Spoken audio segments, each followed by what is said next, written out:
How this story starts is that I wanted to play Pokemon Black version 2 since I got it a while ago, and I just wanted to clear my backlog of games that I just haven't gotten around to.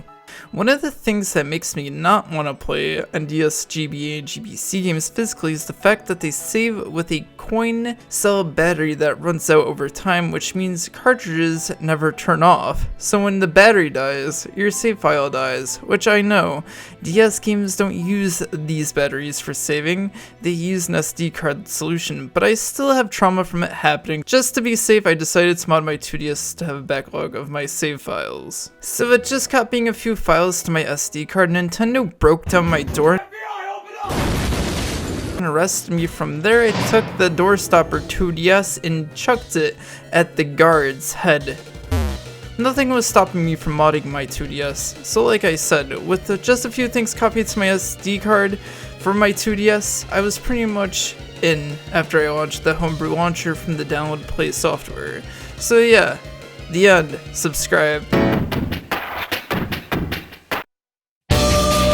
Ha ha ha, kidding. So then I decided to mod my new 2DS, since my 2DS's SD card was really slow and would crash from time to time, which part of the reason for that is probably because I modded my 2DS with my PS3 that's now broke. So I did what I could with it, and this is what it looks like. Moving on, I bought a USB SD card reader to make my life easier, along with a 32GB SD card, which altogether ran me $20, which I really think I should have went with a 64GB because I only have 8GB left on the SD card from backing up all of my games and DS games. I'll probably upgrade the storage once I get my new 3DS XL from Japan and mod that one. Overall, it's just convenient to not need to rely on switching cartridges for the cartridge reader not working anymore, which is the main reason why I modded my new Nintendo 3DS is because of the fact that my 2DS's SD card reader just stopped working. I was trying to use that one as a burner device, so yeah, but then I just liked modding it too much. So what's Homebrew got to offer me here? Well, a lot. Like I said, backing up my saved games and the games itself. Not only that though, custom themes really bring this console to life in ways I didn't expect to, which is why I mainly went out of my way to get a new 3DS XL from JP. It really feels like I brought a console that I felt to be an afterthought of a purchase alive after years after I bought it, which is crazy to me, really. Another homebrew app I have is Twilight Menu. It's pretty cool to have if you don't feel like using the cartridges, but it does sadly take time to load through the bootstrap, which is why I'm still using the cartridge for Black 2 because it's faster in comparison.